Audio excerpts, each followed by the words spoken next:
Hello, everyone. I'm Sarah Fergani with KENS 5 News Now on this Friday. San Antonio police are now searching for the person who stabbed a man in the neck. Police say the victim was visiting a friend at an apartment complex on West Woodlawn Avenue on the west side.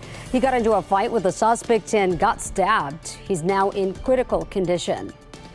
The two-day standoff on San Antonio's southeast side is finally over, but police have not told us how it all ended. Police said the standoff on Diamondback Trail came to an end peacefully Thursday night. The man who was barricaded is now in custody, but officers could not tell us if he surrendered, and we're still trying to get the guy's name. He's facing charges for aggravated assault with a deadly weapon and deadly conduct with a firearm. For the first time since the Uvalde shooting, the director of the Texas Department of Public Safety has his first sit-down interview. DPS Director Steve McCraw spoke with the Austin American-Statesman and our sister station KVUE. McCraw again called the law enforcement response that day an abject failure. Officers just waited in the hallway, taking no action for more than an hour. Now McCraw offers an apology. Is there an apology to be made on behalf of law enforcement? I'd be glad to apologize to the families on behalf of law enforcement because, as I've testified before, it was an abject failure.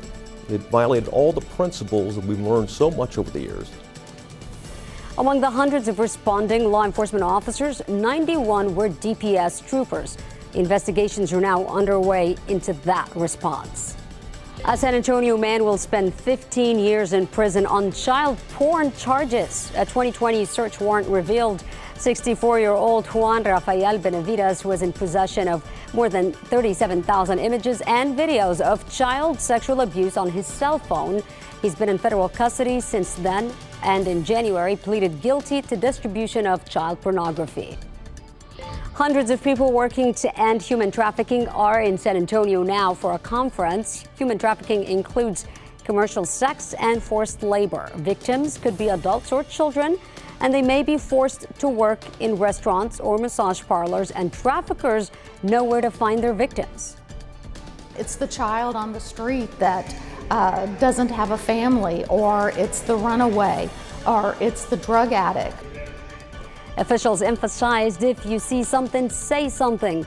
Call the human trafficking hotline or police. President Biden will meet with the families of WNBA star Brittany Griner and Marine Paul Whelan. Both Griner and Whelan are still prisoners in Russia. Griner was recently sentenced to 9 years in prison for carrying vape cartridges with cannabis oil in her luggage. Whelan has been held by Russia since 2018, accused of espionage.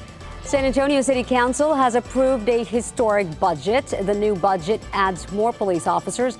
It also provides millions of dollars in property tax relief, and it includes a rebate on your CPS energy bill. The average credit to a residential customer's bill would be $29. The budget year kicks off October 1st, and you can find a lot more details now on KENS5.com. Election Day now just 52 days away. So later today, both parties will get to observe the Bexar County Elections Department. Republicans and Democrat representatives will take tours today to get familiar with the election process. Bexar County's elections administrator Jackie Callanan says her team is knee-deep in preparation for the midterms. Callanan is expecting a huge turnout of 700,000 Bexar County voters. If you're planning to vote, here are a few dates to keep in mind. You have until October 11th to register. Early voting starts in person October 24th, and Election Day is November 8th. Uber is investigating a cybersecurity incident. This comes after a hacker shared evidence of breaching the company's computer systems with journalists and security researchers. It's not the first time Uber has dealt with a security breach. In 2016, hackers stole data on 57 million driver and rider accounts. Uber reportedly paid to cover up that breach. Queen Elizabeth II will be laid to rest Monday morning, and as a reminder, CBS will have live coverage beginning at 5 a.m. on KENS 5, but we will be streaming our newscast live on KENS 5 Plus, available now on Roku and Amazon Fire starting at 4:30. You can also watch our newscast on YouTube starting at 5 a.m. An all-new way to experience the Riverwalk. Go Rio river boat tours are now being offered in Spanish. Tickets and departures are available at their ticket and boarding areas across from the Hilton Palacio del Rio Hotel. They're available Monday through Thursday at select times. No special ticket is required.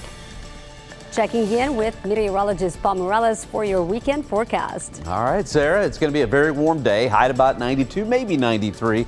Isolated shower this afternoon, so we'll start off cloudy, end up partly cloudy. And if you're going to an area high school football game tonight, temperatures mainly in the 80s. That's KENS 5 News Now. Thanks for following us online and subscribing to our YouTube channel. I'm Sarah Forgani, and I'll see you Monday.